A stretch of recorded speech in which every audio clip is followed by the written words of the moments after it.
안녕하세요. 몸속의 시한폭탄이라 불리는 고혈압을 지키고 있는 서울대 의대 순환기내과 교수 황인창입니다. 오늘은 고혈압의 관리에 대해서 자세히 이야기 나눠보겠습니다. 네, 진료실에서 의사나 간호사가 혈압을 측정할 때 이 무의식적인 불안감에 의해서 실제보다 혈압이 높게 측정되는 것을 배기 효과라고 부르고요. 평소 혈압은 정상인데 이 배기 효과로 인해서 진료실에서만 고혈압으로 나타나는 것을 백의고혈압이라고 부릅니다. 백의고혈압은 일반 인구의 10% 내지 15%, 진료실에서 혈압이 높게 측정된 환자들 중 30% 정도를 차지한다고 알려져 있습니다.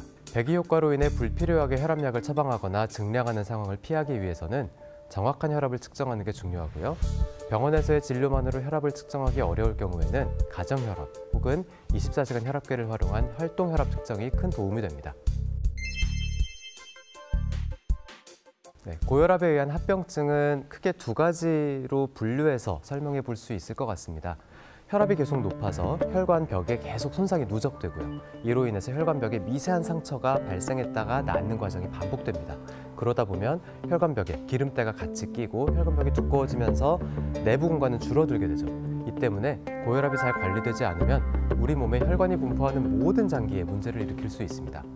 전체 심혈관계 질환의 22%가 고혈압에 의해 발생했고요. 심혈관 질환으로 인한 사망의 20% 이상, 뇌졸중의 30% 이상이 고혈압 때문에 발생합니다. 혈관성 치매뿐만 아니라 알츠하이머병을 유발하는 것으로도 알려져 있습니다. 콩팥 기능을 저하시키는 경우도 흔하고요.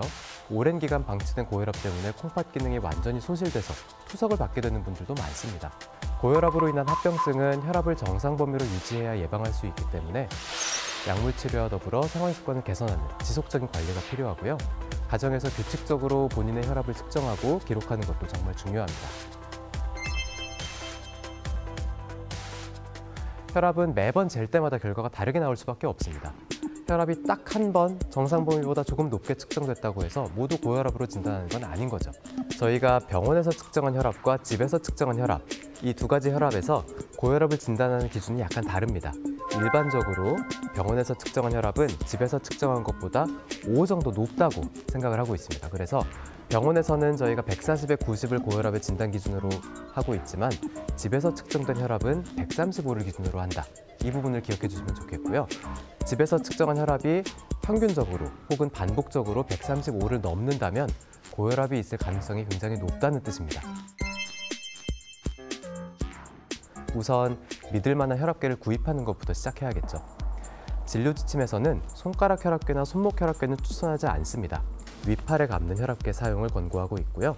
처음 고혈압을 진단하는 상황이라면 적어도 일주일 동안 매일 아침에 2번, 저녁에 2번 혈압을 측정하는데요. 아침 혈압은 화장실 다녀오신 다음에 단 식사를 하기 전 그리고 혈압약을 복용하기 전에 측정합니다. 저녁 혈압은 취침 전 1시간 이내에 측정하면 되고요. 혈압을 측정하기 30분 전부터는 카페인이나 운동, 흡연, 목욕, 음주를 피하셔야 되고요. 5분 전부터는 안정된 상태를 취하는 게 중요합니다. 혈압이 나오면 그 수치를 기록하고 1분 뒤에 다시 재는 방식으로 총 2번을 측정합니다. 그래서 그 평균값을 기록하는 겁니다. 일주일 동안 빼놓지 말고 모든 수치를 체크하시고 첫째 날 값을 제외한 나머지의 평균값이 바로 본인의 정확한 혈압이 되겠습니다.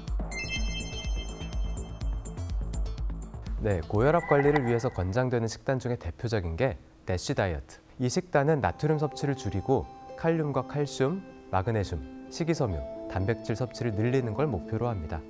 이 중에서 가장 중요한 건 역시나 저염식입니다. 하루 나트륨 섭취량을 2300mg 이하로 제한하고 고혈압의 고위험군에서는 1500mg 이하로 낮추셔야 됩니다.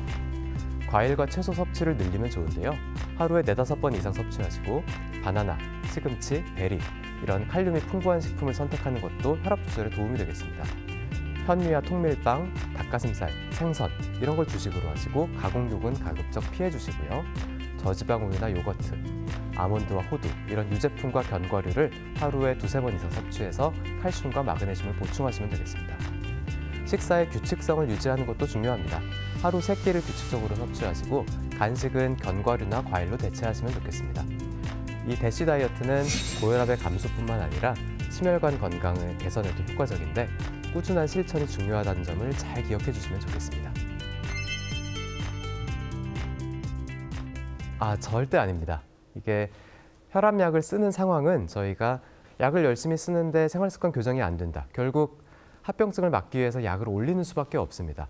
혈압 조절은 결국 진료실에서 측정되는 혈압이라는 숫자를 낮추는 게 목적이 아니라 이로 인한 혈관의 손상과 뇌경색, 심근경색 이런 위험한 합병증을 막는 게 목적이기 때문에 저희가 약을 쓰면서 생활습관을 그럼 안 좋게 유지해도 되지 않냐 이런 말씀 하시는 분들이 있으면 절대 그렇지 않다고 말씀드리고 있습니다.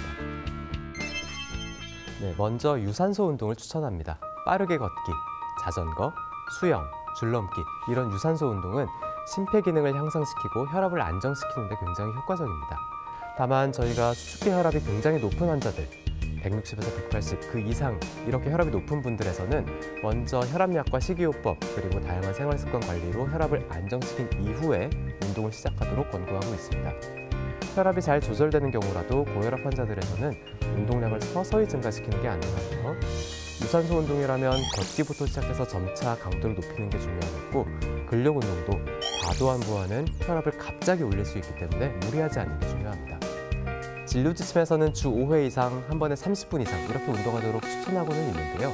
실제로 이걸 실천하는 건 굉장히 어렵죠. 그럼에도 불구하고 여전히 저희가 운동을 강조하는 이유는 진료지침의 권고사항보다 짧은 시간 혹은 적은 빈도로 운동하시더라도 심혈관계 질환을 예방하는 효과가 분명히 있기 때문입니다. 따라서 진료지침에 나온 대로 혹은 의사가 권하는 만큼 운동을 하지 못한다고 걱정하고 좌절하고 포기하실 게 아니라 조금씩이라도 가끔씩이라도 운동을 하신다면 분명히 도움이 된다는 점을 꼭 말씀드리고 싶습니다. 네, 혈압을 일시적으로 높일 수 있는 대표적인 자세가 바로 양반다리입니다. 우리가 보통 편하다는 이유로 책상 의자에서도 양반다리, 책상다리를 하고 앉아있는 경우가 있는데요. 혈압 수준과 앉는 습관 사이의 연관성을 조사한 연구에서는 책상다리를 하고 앉아있으면 일시적으로 수축기 혈압이 7%, 이완기 혈압이 2% 증가할 수 있다. 이런 결과를 보여줬습니다. 물론 양반다리 자세로 인한 혈압 상승은 일시적인 현상이지만 고혈압이 있는 분들, 특히 가정혈압을 측정하는 경우에는 양반다리 자세로 혈압을 측정하면 실제보다 혈압이 높게 측정되기 때문에 주의가 필요하고요. 혈압이 잘 조절되지 않는 분들에서는 더더욱 주의하시는 게 좋겠습니다.